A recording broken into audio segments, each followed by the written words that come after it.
நமது திவ்ய இரட்சகருடைய கல்லறையில் கண்டெடுக்கப்பட்ட ஜெபத்தின் வரலாறு. கர்த்தர் பிறந்த 803ஆம் ஆண்டில் நம் ஆண்டவருடைய திருக்கல்லறையில் கண்டெடுக்கப்பட்ட இப்பரிசுத்த ஜெபமானது பரிசுத்த பாப்பாண்டவர் லியோ அவர்களால் சார்ல்ஸ் என்னும் அரசர் யுத்தத்திற்கு போகும்போது அவர் யாதொரு தீங்குக்குள்ளாகாமல் சுகமே மீண்டு வர அவருக்கு கொடுக்கப்பட்டது. இப்புனித ஜெபத்தை யாதொருவர் பிரதிதினமும் ஜெபித்தாலும், காதால் கேட்டாலும் அல்லது அவர்கள் அருகில் வைத்து கொண்டிருந்தாலும் அவர்கள் சடுதி மரணத்தால் சாக மாட்டார்கள். தண்ணீரில் மூழ்கியும் விஷமுள்ள ஜந்துக்களாலும் சாக மாட்டார்கள். கர்ப்ப வேதனைப்படும் எந்த பெண்களும் இதை ஜெபித்தால் அவர்கள் யாதொரு துன்பமுமின்றி பிரசவிப்பார்கள். பிறந்த குழந்தைகளின் வலது பக்கத்தில் இந்த ஜெபத்தை வைத்திருந்தால் யாதொரு ஆபத்தும் நேரிடாது.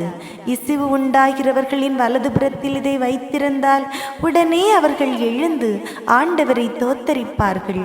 இதை ஜெபித்து வரும் எந்த வீடும் ஆண்டவருடைய ஆசீர்வாதத்தால் நிறையும்.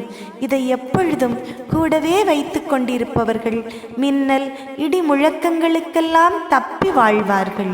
இவர்கள் மரண நாள் நெருங்குகையில் 3 நாள் முன்னதாகவே எச்சரிக்கப்படுவார்கள் என்று அநேக வேத பாரகர்கள் எழுதி வைத்திருக்கிறார்கள் என்று சொல்லப்பட்டிருக்கிறது. ஆண்டவருடைய கல்லறை ஜெபம். மிகவும் வந்திக்கத்தக்க கர்த்தாவும் இரட்சகருமாகிய இயேசு கிறிஸ்துவே, எங்கள் பெரும் பாவத்திற்காக கொலைக்களத்தில் உண்மையாகவே இறந்தீர். கிறிஸ்து இரட்சகருடைய தூய சிலுவையே, எங்கள் நினைவுகளை கவனியும். ஆண்டவருடைய தூய சிலுவையே, எந்த ஆயுத அபாயங்களுக்கும் எங்களை தப்புவியும். கர்த்தருடைய தூய சிலுவையே, சகல துன்பங்களினின்றும் எங்களை காப்பாற்றும். இயேசு இரட்சகரின் தூய சிலுவையே, எங்கள் எதிரிகளிடமிருந்து எங்களை பாதுகாத்தருளும். எங்கள் கர்த்தருடைய தூய சிலுவையே, எங்கள் அபாய மரணத்தினின்றும் எங்களை காப்பாற்றி நித்திய வாழ்வை தந்தருளும்.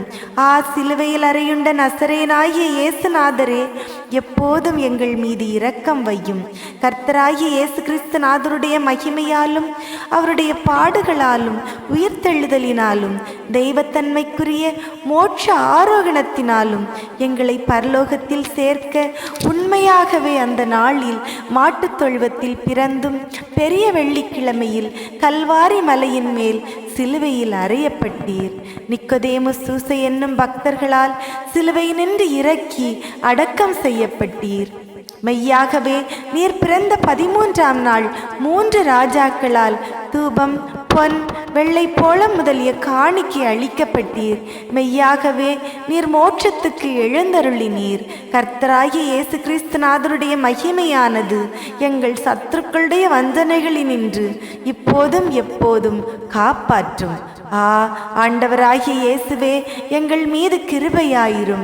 பரிசுத்த மரியாயே, புனித சூசையப்பரே, எங்களுக்காக வேண்டிக் கொள்ளும். கர்த்தராகிய இயேசுவே, உம்முடைய பாடுகளின் வழியாய் இந்த பாவ உலகத்தினின்றும் உம்முடைய ஆத்மம் பிரிந்தது உண்மையே. அப்படியே நாங்களும் எங்கள் பாடுகளை யாதொரு பழியும் கூறாமல் பொறுமையோடு சகிக்க கிருபை கூர்ந்தருளும். உமது பாடுகளின் மூலமாக எங்களுக்கு நேரும் எல்லா இடையூறுகளிலும் இப்போதும் எப்போதும் எங்களை தப்புவியும். ஆமீன். ஜெபிப்போமாக.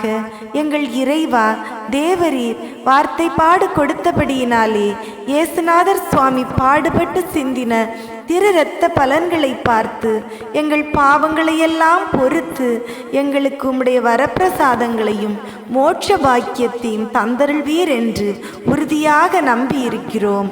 ஆமீன்.